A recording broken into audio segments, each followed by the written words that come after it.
क्या है शांति बिल, जिसके लोकसभा में पेश होते ही विपक्ष ने वॉकआउट कर दिया।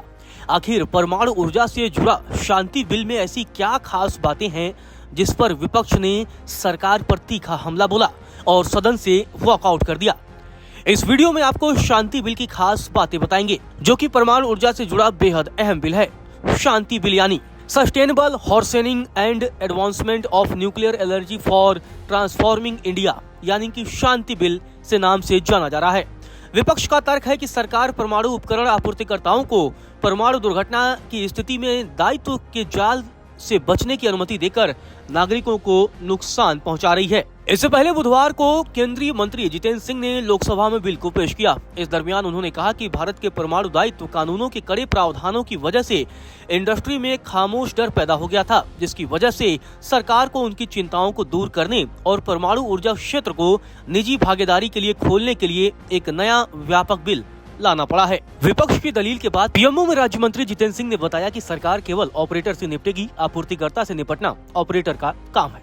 जितेंद्र सिंह ने कहा कि छोटे मॉड्यूलर रिएक्टर जैसी नई तकनीकों को प्रोत्साहित करने के लिए रिएक्टर के आकार से जुड़ी ग्रेडेड कैप के जरिए ऑपरेटर की जवाबदेही को तर्कसंगत बनाया गया है। अब आपको ग्राफिक्स के जरिए बताते हैं कि आखिर नए शांति बिल की खास बातें क्या है।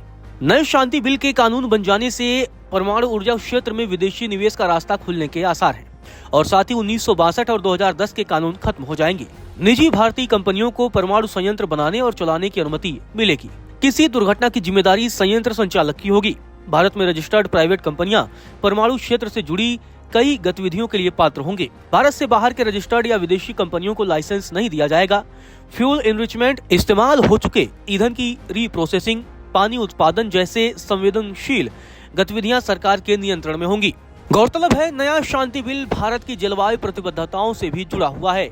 इसमें लक्ष्य रखा गया है कि 2070 तक नेट जीरो उत्सर्जन का लक्ष्य है और 2047 तक परमाणु ऊर्जा क्षमता को 100 गीगावाट तक पहुंचाने का लक्ष्य भी रखा गया है।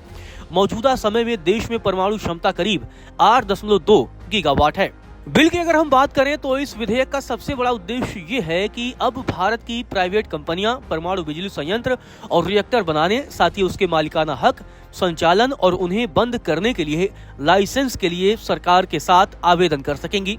अब तक ये काम मुख्य रूप से nuclear power corporation of India और अन्य सरकारी कंपनियों के तहत ही किया जा रहा था। मतलब अभी तक पूरा नियंत्रण सरकार का था, लेकिन अब इसमें निजी कंपनियों को भी मौका दिया जाएगा। खास बात यह है कि शांति विधेयक के तहत हर परमाणु दुर्घटना के लिए अधिकतम दायित्व की यानी रिस्पॉन्सिबिलिटी की सीमा को अंतर्राष्ट्रीय मानकों के अनुरूप ही तय किया गया है। ये सीमा अंतर्राष्ट्रीय मुद्रा कोष की ओर से निर्धारित विशेष आहरण अधिकार यानी कि स्पेशल ड्रॉइंग राइट्स की 300 मिलियन इकाई के बराबर होगा।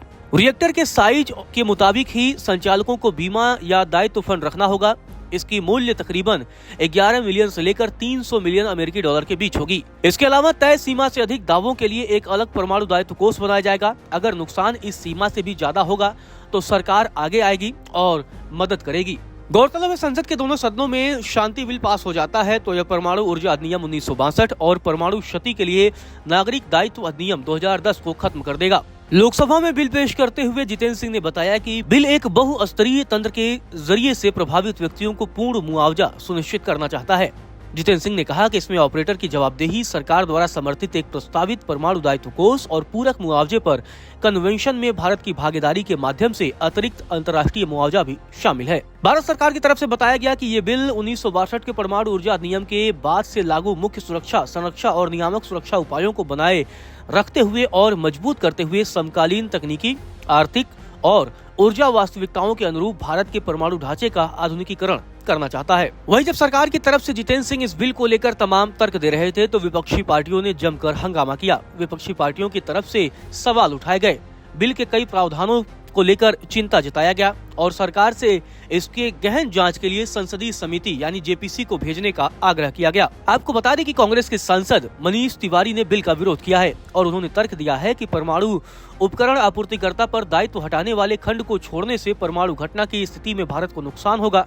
उन्होंने 1962 के एटॉमिक एनर्जी एक्ट और 2010 के civil liability for nuclear damage act को खत्म करने के बिल के प्रावधानों का भी विरोध किया है। विपक्ष के सवालों के बाद जितेंद्र सिंह ने कहा कि शांति बिल कोई नया कानून नहीं था, बल्कि इसमें 2 कानूनों 1992 के एटॉमिक एनर्जी एक्ट और 2010 के civil liability for nuclear damage act में बदलाव किए गए हैं।